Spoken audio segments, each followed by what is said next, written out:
Welcome to Both Sides of the Coin. This is the sports talk show where the facts do matter and political correctness, it does not. We'll get into some heated discussions, but at the end of the day, we'll always be able to shake hands and stay friends. JB, who's not totally... My man, Jay, how are you doing today? JB is not here. He's slacking at home. I don't know where he is, to be honest with you. But I don't know, man. I heard a rumor about a car wreck, then a fist fight, and now JB's being held for questioning. Point is, he's not here tonight. He's not so, shout out to our guy, man. But yes, we are here on both sides of the coin. It's been a minute, man. It feels good to be back on both sides of the coin. Yeah, it's been a little while. I mean, I know summer's been a little bit crazy. I've been traveling a lot, and now we're back in tax extension season, but I know. I am here. I'm ready to get going. Had some fun topics today. Why don't we start with the more fun one, the one we probably both agree on. I may agree on both, but the one that's, I think, where a lot of people are at today. We briefly discussed this before the show. Aaron Rodgers went on Joe Rogan's podcast and talked about the absolute lunacy of the vaccine in the NFL. And I don't know about you, but my biggest takeaway from the whole thing was how they wanted everybody to get vaccinated, and if you didn't get vaccinated and you spread COVID, you would get the whole team in trouble. But if you got vaccinated and spread it COVID, then you're okay. And what prompts my issue with all of this is the CDC just released guidelines about 2-3 weeks ago that said, as of today, there's no difference in status of vaccinated and unvaccinated. There's no difference. Zero. There is zero difference. The vaccine has done absolutely nothing. It's an experimental vaccine. And right now, they're already backtracking. The media is not talking about it, but you can go look and see if you're pregnant or trying to get pregnant, you shouldn't get vaccinated. There are adverse reactions in 40% of pregnant women. So why did we go so gung-ho? And furthermore, you have guys that are on the fringe who have to take something that they may not agree with, but their entire life and career is on the line. So they're going to do it. And for what? For what? And this whole thing is just maddening to me because it became a political nightmare based off of nothing. And I always took the stance of, if we have years of data on something, sure. But when you have an experimental vaccine, and that's objective, that's not subjective. It's experimental because it's only been around for less than 2 years. I agree. It's experimental. And you're forcing vaccinations, these experimental drug, on people and don't know what's going to happen. I mean, I don't know about you, again, speculation, but I've seen a lot of young athletes die of heart attacks randomly. There's a lot of these stories popping out on the field, suddenly collapse. Why are these young guys that's not normal.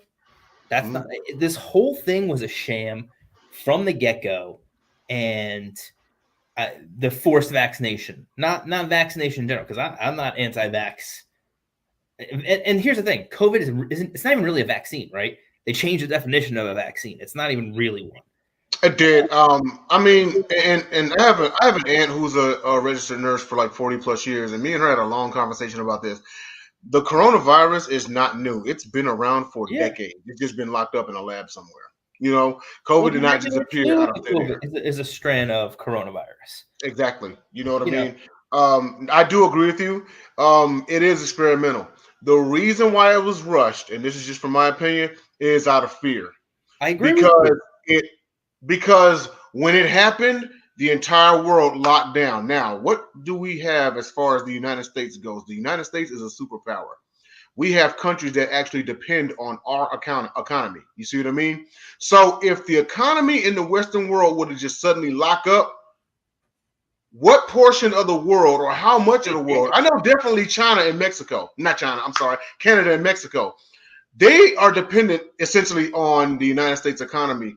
So if the economy were to fall for the United States, how many other countries would that affect? Now, here you have a disease in which the country was locked down, right? Nobody was doing anything, just bare essentials, right? So we get to the point where it's like, okay, nobody's working, nobody's doing anything. Well, we got to kick out some stimuluses. You work in the tax department, you know what I'm talking about. So we got to kick out these stimuluses, and then it's like, well, it's still not enough. You know, at some point, the government can't just go broke. So they got to come out with a vaccine. They got to kind of rush it. We all were guinea pigs to it. And in my opinion, it was in the name of saving the economy. Because the economy falls in the grand scheme of things. If the economy falls, that's it. Let's stick to the sports side of it, because that's my biggest issue. I don't want to get science. This isn't a scientific podcast. This is a sports podcast. Right. My issue, regardless of all of that, is you're forcing guys to not ask questions, be part of this vaccine, or get out of the league, is essentially the message that was delivered to everybody in the NFL. And, you know, I am not an Aaron Rodgers fan. I think he's a prima donna. I think he doesn't have the greatest attitude. But he's not wrong. He's not wrong when you ask questions and push back and people talk down to you. Well, you just take it because I tell you. That's not how America works. And True. I get it that the NFL is a private league. They can just say that you're not part of this, right? But then it comes down to probably my biggest issue in general is it doesn't matter, in my opinion, it doesn't matter if you're straight or gay, if you're black, white, orange, green, yellow. None of that matters in the NFL. Because if you have the talent, they're going to skate on by. Aaron Rodgers wasn't vaccinated. He got a pass. He did. Because he's Aaron Rodgers. Deshaun Watson should have probably be out of the league for what he did. But he got a pass. Why? Because he's one of the best quarterbacks in the world. Okay? And that's my big issue. And I think that just because you're talented shouldn't mean you get a different set of rules to follow. I know. I definitely agree with you, but unfortunately, that's the way it is.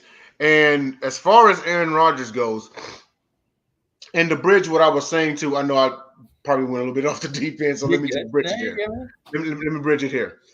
The National Football League, and the money that generates, ticket sales, merchandise, you name it. So if no one's coming to the games because this is locked down, they're not making any money. Yeah, ticket sales are a fraction. They earn so much money on the TV contracts. They earn so much money on the merchandise. That's a fraction of it. I mean, it's a portion, but it may be a portion. But if there's nothing on TV, if they had not brought it back at all, they're not making any money. They're not making no money. If there's no sports on television, I mean, if they had essentially did what? Oh shoot. Okay, you remember when the NCAA, that same time period, right? NCAA tournament, there was no NCAA tournament. They couldn't make no money because they shut it down. This happened in March of 2020. So if we had no, let's say we had no 2020 season, right? There's no money coming in.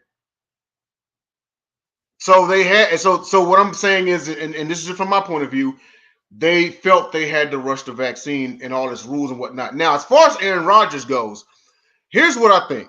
If Aaron Rodgers does not believe in a vaccine and whatnot, and he's got every right to, that is his business. He just should have been a little bit more forthcoming with it. Kyrie Irving was He was.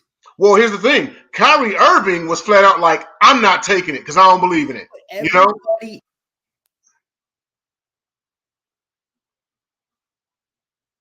Yeah, it keeps muting me. I don't know why it keeps muting me. Go ahead, man. Everybody in that room on day 3 of training camp knew that he was not vaccinated because he asked those questions and told them. Everybody knew. And that's why if all that matters is that you're playing and putting the product on the field, have everybody sign a waiver that if they don't get COVID or whatever, they'll hold the NFL harmless. And at the end of the day, by the time we got to the NFL season, okay, at that point, because that was later on in 2020, we knew that it really didn't impact young, athletic males in the way that it impacted the elderly. We knew that. We knew that you could get sick, you might get it bad, but for the most part, odds of dying from that were you had a better chance of walking outside today and getting struck by lightning than dying from it. And if you said that back then, you were chastised. And I just the problem with saying that he should have been more forthright is everybody knew he just because he didn't go as boisterous as Kyrie does not mean that he didn't tell everybody that needed to know. Right. Just because the media got hoodwinked, because that's all that is. That's media hoodwink. I mean, pretty much, yeah. Screw the media. Why does the media need to know? They can go shove it. You don't. I'm sorry. That was all media created. And again, I think he's a prima donna, but he is spot on right about that one. Spot on. And I would agree. It's with Kyrie Irving, he was just from day one. I don't believe in vaccines. I'm not going to do it. I think the perception of the government, how the government forced, and everyone's got different standpoints. True. Everyone's got different contexts. What did they do? There was a trial on what it was an was it gonorrhea? It was syphilis. Syphilis. It was the Tuskegee experiment. Yes, that one. Right. Like, I agree with him. He should have every right to be skeptical. That's the whole reason we're America. That is a right that is given to you that supersedes the government, is that you have a freedom that the government doesn't get to do these things to you. Doesn't get to force them on you. It doesn't. And, okay, the league is a private league. You don't have to play in it. They can kick him out. They didn't. They can do that. But that's besides the point. The point is that everybody knew Aaron Rodgers. Everybody that needed to know knew that Aaron Rodgers wasn't vaccinated, and nobody had a problem with it. The only people that had a problem with it were the media, the state-run leftist media, the only ones, and they ran with it. And they tried to make him look so bad over it and drag him down. And to be honest, I was really shocked that he won the MVP after all of that. I was really, really shocked. Well, he won for what his performance on the field, But actually, I got a question. I don't think he should have won MVP. Go look at his stats. Go look at them, okay? Patrick Mahomes, who wasn't in the MVP conversation at any time last year, had more touchdowns, more passing yards, and more interceptions. Who was number one in their conference? Who made it to the championship game? But we're talking regular season results, though, right? We're not talking playoffs. We're talking regular season results. So at the end of the regular season, who made it to number one seed? It keeps muting me. I don't know why. No, you're good. I can hear you. I know. I can hear you good. But again, we're talking stats. Mahomes had very similar stats. It had better stats than him in pretty much every category. Right. But besides that, Brady's the one who was clearly better than him. Brady should have been the MVP. And I just still cannot believe that after what happened, the whole fiasco with the media and the writers with the vaccine, that he still won MVP. Now, I'm not doubting if Mahomes or Brady had better stats, but they also look at how you lead your team. I'll put it to you like this. You remember when Johnny Manziel won the Heisman in 2012 as a freshman? Okay, he shattered like Tebow's records and all that. Okay. The next year, he actually had better stats. He wasn't in the Heisman conversation because the Aggies went 8-4. Going 8-4. What is going on with my mic? Okay, I can hear you. Go ahead. Being 8-4 and in college football and being a top 3 team in your conference in the NFL are very different. No, I'm talking. The context here is okay. Well, what I'm saying is that when you're 8-4 in college football, you're terrible. When you're a top 3 team, like the Buccaneers were, they were still a top 3 team. Okay, so they weren't number 1. What I'm saying is they were number 3. Packers are number 1. That's a small gap compared to how much better Tom Brady's stats were compared to Aaron Rodgers. Right. Tom Brady should have won the MVP. I mean, I don't even really think it's. I wouldn't disagree with you. I wouldn't disagree with you. My standpoint was context. When you talk about and I know we're talking about college and pro here, but in context of the highest award in either institution, right? Heisman Trophy, NFL Most Valuable Player. They not only look at stats, they look at how you led your team and how that team did. They look at, okay, because of you, y'all went 15-1 or 10-0 or whatever, So even though Mahomes and Brady may have had better stats, Rodgers' team had the better finish, and they would not have finished that high if not for Rodgers. We at least agree on that one.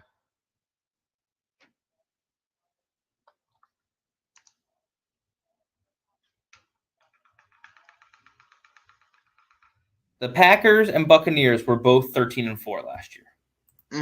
13-4. They're the same record. Okay? I'll let you decide. Okay? 5,300 yards, 43 touchdowns, 12 picks. 4,100 yards, 37 touchdowns, 4 picks. Which stat line's better? No, I mean the second one, obviously. You think the second one, 4,100 yards versus 5,300 yards? Wait, no. I'm sorry, no, the first one, my bad. Because 5,300 yards versus 4,100 yards, 43 touchdowns, 37 touchdowns, 12 picks, 4 picks. I would take the first one all day. Yeah. That's Tom Brady stats. Mahomes was very similar. 4,800, 37, and 13. I mean, Rodgers had a great year. Don't get me wrong. But my problem is 4,100 yards and 37 picks. 4,100 yards in 17 games. Tom Brady threw for 5,300 yards. Yeah, he won the passing title. 300 yards. He won the passing title last year. That's insane. That's one of his best stats. Okay. So maybe you can say that 2007 was a better year. Yep. And he did win the Most Valuable Player that year. He threw for 50 touchdowns. But other than that, this was his best year by far. This was his best year. It was. How he didn't win the MVP is and for Rodgers, I would say that this was his low touchdowns that year. Maybe definitely not as good as that year. Maybe his third best year. His third or fourth. I'm sorry. He should not have won MVP last year. He just shouldn't have. And you know what? And I'm not sitting here saying that he should or shouldn't. I'm just telling you what they look at. They look at to a certain extent, Green Bay can be media darlings. Not.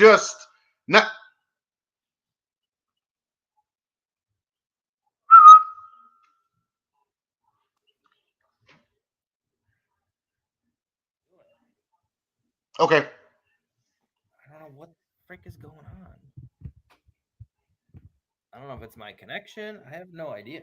Might be connection, but yeah, no. Like I said, I agree with you. Like Tom Brady had better stats. He probably should have won. It's just they look at how you finish after a regular season is done. That's likely why he won. And then also, Green Bay can be media darlings because of Aaron Rodgers. All right, let's use that to segue into our second topic here. All right. The Duke volleyball team game. Did you hear anything about this? What do you know about it? Do you know anything? I mean, I know didn't talk much about this. So apparently I heard off and on about it. So apparently there was a player and some racial sentiments kind of being thrown around. So what the player said, and this is my problem in general, because I think that there's too many boy who cried wolf, right? I think this happens far too much of trying to use a victim situation to make yourself a victim when that situation doesn't exist. Okay. So the story is that the Duke volleyball team was screamed racial slurs, specifically the N-word, multiple times throughout a 2-hour game with 6,000 spectators, coaches, and everything. And it was nonstop, is what the players said. And it sounds terrible, but how in today's world do you honestly think if somebody was standing there screaming this with 6,000 other people there in the middle of a game, nobody would do anything? Nobody would videotape it. Nobody would say stop. Nobody would confront them. They would just let it go. You really think that? Come on. Where were they at? At a volleyball game with 6,000 people. No. I'm meaning like, were they like what school were they? My guess is that Duke was the away team. Who were they playing? I'm sure they were at BYU. I'm sure. BYU? Oh, wow. Okay. BYU's in Utah. All right. The only thing that I can, well, not the only thing, but what I can say about that is, and I don't paint Utah as an outright like racist state, not like a deep South state or anything, but there was one time when before a Utah Jazz game, Russell Westbrook got the same treatment. Again. Now, the difference is he was kind of like closer to him, like warm-ups, and someone was like yelling racial epithets like over the different. But you're proving the point. He confronted him. Exactly. It was before the game, though. You said it's during the game, right? He confronted him. He went up to him and confronted him. You think we're in a situation like this where everybody can hear you because it's a volleyball game? We're not talking this is a raging, crowd event. This is a volleyball game where the players can hear it. If the players can hear it, the coaches can hear it. Everybody else in the arena could hear it too. The players can hear it. They're the ones down in the court. So everybody could hear it. And nobody said stop. Nobody confronted it. Nobody has any video of this. Everybody videotapes every freaking thing right now. That's all people do. This didn't happen. It didn't. It's going to come out that it didn't happen. And my biggest issue in general is not even this story.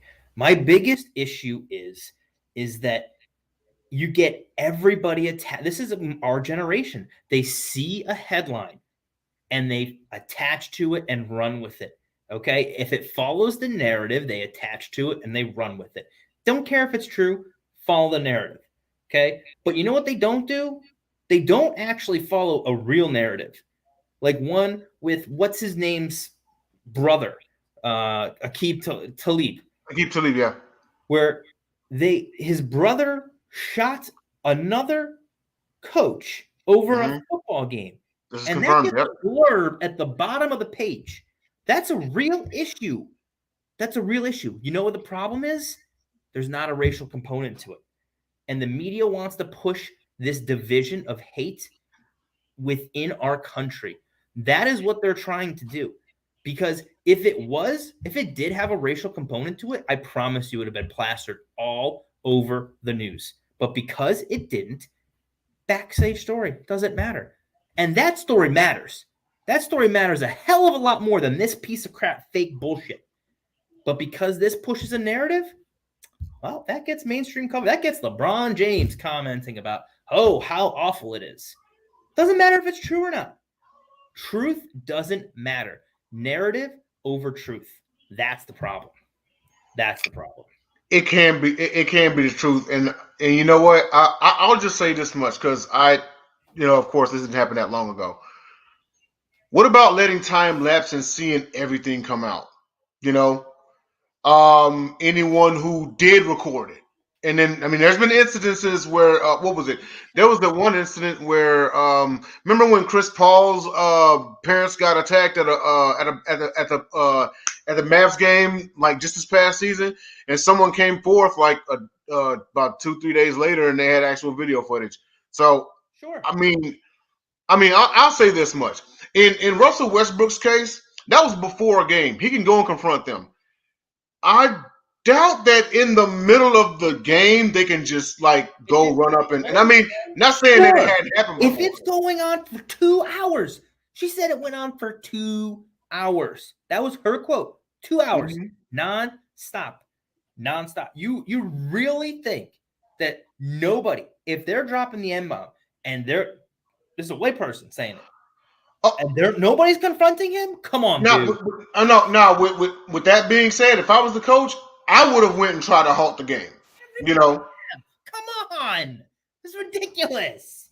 I would have. No, I admit, I would have tried to halt the game. Like, whoa, hold on a second. You don't hear this? Like, yeah. This sounds fishy, okay? Regardless, let's say it ends up being true. Regardless, it sounds fishy right now. And without more supportive evidence other than just this, it shouldn't be a story. If somebody has a videotape, yes. Until that point, this is a victim in search of a narrative. And that's the problem. Everybody wants their 2 minutes of fame. It doesn't matter if you tell the truth. If you push a narrative, you'll get your face on. And then, 5 weeks later on the third page of the website, they'll retract the story at 12 o'clock at night because it doesn't really matter now.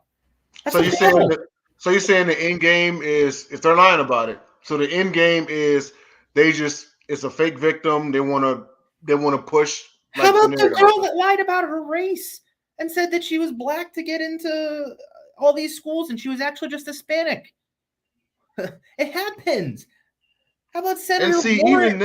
Even that right there, that doesn't make sense because she's a person of color. Like, she's not a person of color. She's Hispanic. Hispanics are POCs. Okay, but she's not a person of color. Hispanics are people of color.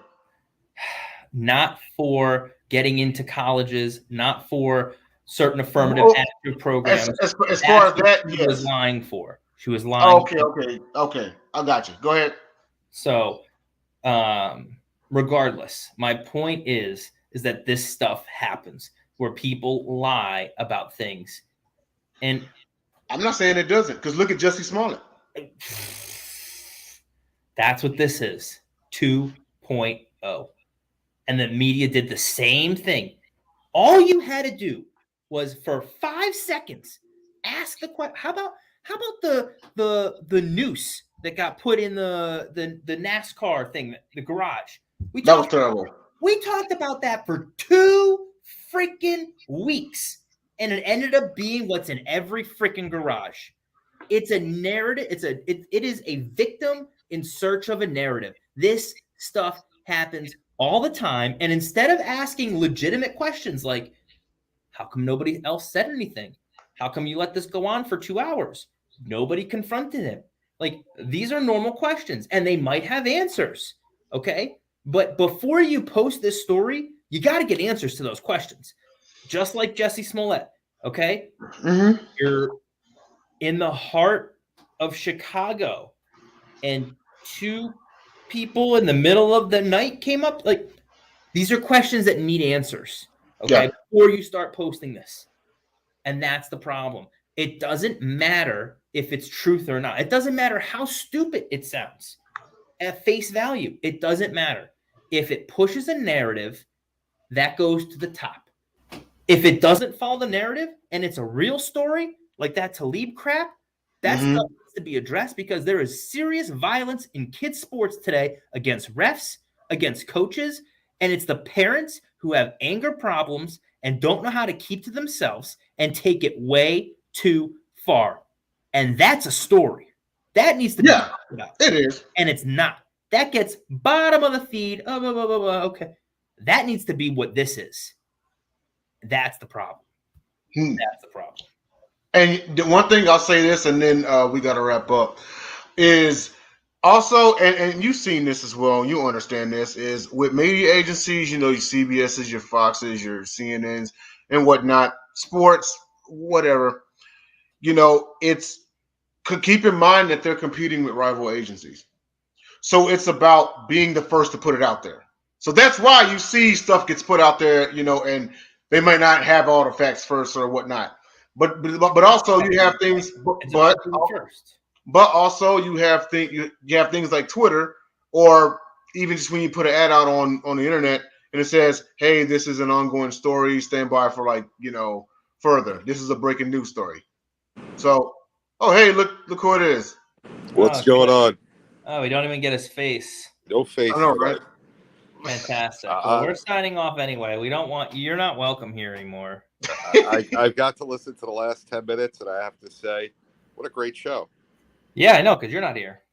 Absolutely not, but I mean, Jay just put you in your place time and time again because Jay's good at this. Oh, is that what that is?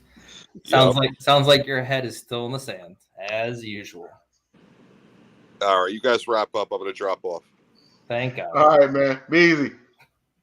All right. Well, we did reach the conclusion. Thanks everybody for tuning in to both sides of the coin. Thanks to JB Ellis and Adam Goldstein for having me on. Adam, you want to let them know where you're at? Yeah, you can find me AdamGoldsteinCPA.com. Get your taxes done, deal with anything going on business world. I also buy and sell a lot of sport card memorabilia. My Instagram is @golds_cards. Got a lot of fire going on there. Appreciate it as well. Appreciate the time and coming on. Where can we find you? Confidential, Tuesday nights, 11 p.m. Eastern Standard Time. I'm producing it, and the guy you just saw, JB Ellis, is hosting with Jennifer Matthews-Lewis, Jordan Long, and Jacob Christner as commentators. We have the best late night Cubs coverage. So if you're a Cubs fan, or if you're not a Cubs fan, tune in because they may have played your team. Also the Gauntlet Saturdays at 8 Eastern Standard Time. That's myself, Dom, and JJ. And also Basket Bros on Sundays with myself, Will, Jacob, and Dom, and also the Pundit with myself, Jennifer Matthews-Lewis, and Jacob Christner. That will go on at 8 Eastern tomorrow night. We will be switching times because of Thursday night football, and we'll be switching times and days. So stay tuned on that. We'll have updates on Twitter and Facebook and other avenues of social media. Sideline Sports, we're doing big things. Peace.